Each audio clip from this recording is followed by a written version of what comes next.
Eu perguntei a ele, por que você matou aquelas pessoas? E ele me respondeu assim.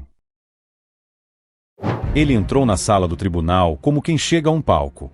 O terno emprestado parecia grande demais, mas o sorriso, aquele sorriso, era perfeitamente calculado. Aquele sorriso que se tornaria símbolo de um dos julgamentos mais perturbadores da década.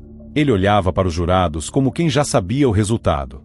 Como se estivesse em um palco, e o resto do mundo fosse apenas plateia. Não havia arrependimento, nem nervosismo. Havia apenas curiosidade, e um estranho prazer em ver todos desconfortáveis. O caso havia chocado a cidade inteira. 2 crimes, cometidos em poucas horas, sem motivo aparente. 2 vítimas que sequer sabiam quem era o garoto que tiraria suas vidas. E o mais inquietante, ele não tentou fugir. Foi preso rindo, perguntando se tinham gostado do show. Durante o julgamento, a promotoria descreveu um cenário sem sentido. Michael não era um delinquente comum, nem alguém em surto. Era metódico. Planejou tudo com calma, deixou rastros de propósito, e depois confessou, como se quisesse que todos vissem o que havia feito. Quando mostraram as gravações da delegacia, o público reagiu com espanto. Michael aparece rindo, dizendo que as pessoas finalmente vão lembrar do nome dele. E foi aí que o tribunal percebeu, ele não queria liberdade. Queria fama. Desde pequeno, Michael se sentia invisível. Colegas o descreviam como quieto, distante, com um tipo de sarcasmo que ninguém sabia decifrar. Mas quando completou 16 anos, algo mudou. Começou a falar sobre como o medo é a forma mais pura de respeito. Colegas de escola lembram de frases que, na época, pareciam apenas provocação. Hoje, soam como prenúncio. Durante a investigação, os policiais encontraram anotações no quarto dele. Páginas cheias de frases desconexas sobre poder, atenção e controle. Ele escrevia sobre como o mundo ignora os fracos e como a dor é a única linguagem universal. Cada linha parecia escrita por alguém que via as pessoas como peças de um experimento. O advogado de defesa tentou argumentar que Michael sofria de um transtorno psicológico grave. Mas o promotor foi direto. Isso não é insanidade, é orgulho. E, de fato, quanto mais tentavam entender suas motivações, mais ele parecia se divertir. Durante o depoimento, chegou a rir quando a promotora descreveu as vítimas. O juiz pediu silêncio. Michael apenas cruzou os braços e sussurrou: "Vocês não entendem o que é ser livre." O público se revoltou. Alguns pais deixaram a sala. Outros choravam em silêncio. Mas Michael continuava imóvel, com o mesmo sorriso de quem acredita estar vencendo um jogo que só ele entende. Foi então que o juiz autorizou a entrada de um psiquiatra forense, um especialista em comportamento criminoso. A ideia era simples: descobrir se Michael realmente tinha consciência do que havia feito, ou se estava apenas agindo sob algum tipo de delírio. O resultado das entrevistas, porém, deixaria todos em choque. Durante as sessões, o psiquiatra relatou que Michael falava com clareza assustadora. Descrevia cada detalhe do crime sem emoção, mas com precisão quase científica.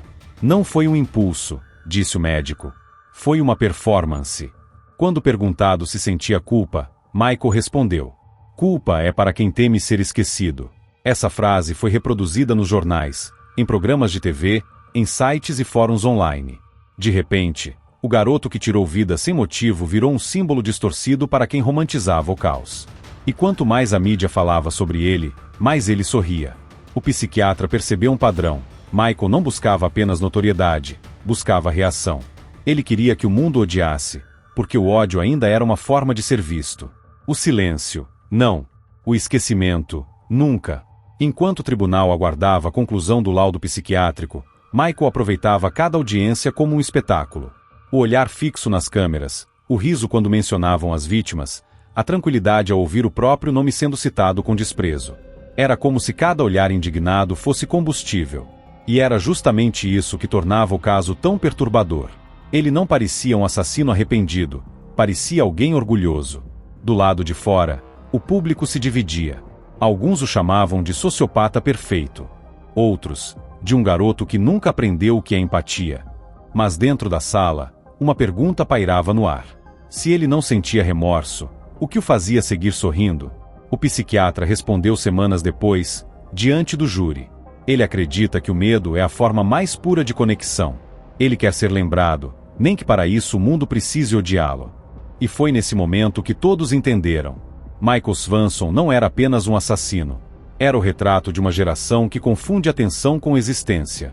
O julgamento entrou em sua fase final. A sentença estava próxima. Mas antes que o juiz pudesse definir o destino de Michael, o psiquiatra pediu para falar novamente. Dizia ter descoberto algo que mudaria completamente a forma como todos enxergavam o garoto. A sala silenciou. Michael observava com o mesmo sorriso de sempre, seguro, quase desafiador. Mas o que viria a seguir transformaria aquele olhar em algo diferente. Pela primeira vez, ele não controlaria o jogo. O tribunal estava cheio. Repórteres, curiosos, familiares, todos queriam ver o garoto que transformou o horror em espetáculo. Michael Swanson entrou escoltado, com o mesmo ar confiante de sempre. Mas havia algo diferente naquele dia. O psiquiatra que o analisou caminhava até o púlpito com uma pasta nas mãos. Dentro dela, estavam as anotações que, segundo ele, explicavam tudo. O juiz pediu silêncio. O especialista respirou fundo e começou. Durante semanas, tentei entender o que motivou este jovem. Mas Michael não buscava perdão, nem justificativas. Ele buscava a plateia. Os murmúrios começaram. O psiquiatra continuou, olhando direto para o réu. Ele planejou cada detalhe não por impulso, mas por vaidade. Queria ser visto como alguém incontrolável, acima das regras, intocável. O problema é que, por trás de toda essa máscara, o que encontrei foi vazio. O sorriso de Michael permaneceu, mas algo em seu olhar vacilou. O especialista abriu a pasta e leu trechos das anotações que Michael escreveu no caderno encontrado em seu quarto. Frases soltas. Dor é respeito. Quem sente medo me pertence. Ser odiado ainda é ser lembrado. O público ficou em silêncio. O psiquiatra levantou os olhos e disse: ele não queria matar pessoas. Queria matar o anonimato. Michael abaixou ligeiramente o rosto. Pela primeira vez, não havia riso. Mas o psiquiatra não parou. Explicou que, nas sessões, Michael demonstrava inteligência acima da média e uma capacidade absurda de manipular emoções. Sabia o que dizer para provocar raiva. Sabia como distorcer qualquer pergunta para parecer mais profundo do que realmente era. Mas por trás disso, disse o médico, há um garoto comum, desesperado por ser visto. Michael levantou o olhar, irritado. Tentou sorrir de novo, mas o gesto saiu forçado. O psiquiatra percebeu. O que mais o assusta, Michael, não é a prisão. É o esquecimento. Um murmúrio percorreu o tribunal. O jovem cruzou os braços, desviando o olhar, como se quisesse encerrar a cena. Mas agora o controle já não era dele. O psiquiatra se aproximou lentamente, apontando para o réu. Esse garoto acreditava que podia se tornar uma lenda. Mas o que ele criou foi um retrato clínico do vazio, um exemplo de como o narcisismo, quando alimentado pela atenção, se transforma em destruição. Os jurados ouviam atentos.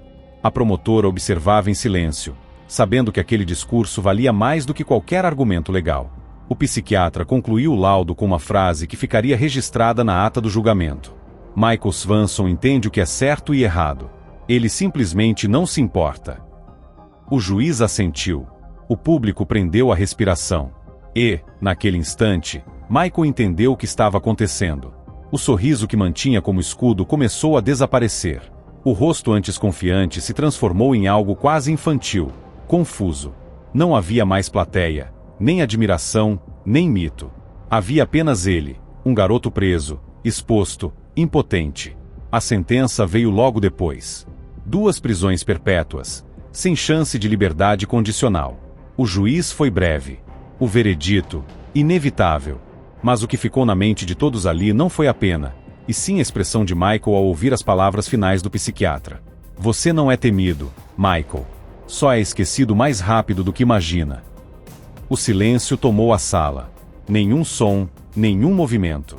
E então, de forma quase automática, Michael riu. Um riso curto, forçado, nervoso. Não havia mais arrogância naquele som, apenas desespero. Os oficiais o retiraram do tribunal. E, enquanto passava pelos corredores, uma repórter o descreveu com precisão. Ele ainda sorri, mas agora parece um reflexo. Como se tentasse lembrar o motivo de estar fazendo isso. Os anos passaram. Michael foi transferido para uma prisão de segurança máxima. No início, tentava chamar a atenção dos outros presos, provocava guardas, fazia piadas. Mas ninguém respondia. Ninguém ria. E, aos poucos, o garoto que queria ser uma lenda desapareceu dentro do próprio silêncio. O psiquiatra, em uma entrevista anos depois, resumiu o caso com frieza. A indiferença é o fim de quem vive de atenção. E ele a conquistou por completo. Hoje, Michael ainda cumpre suas sentenças. Sem visitas, sem cartas, sem manchetes. O mundo seguiu. E o sorriso que um dia desafiou o tribunal se tornou apenas mais uma fotografia em um arquivo antigo. Porque, no fim, o que destruiu Michael Swanson não foi a justiça, foi o esquecimento. O mesmo vazio que ele usou contra os outros acabou voltando para engoli-lo.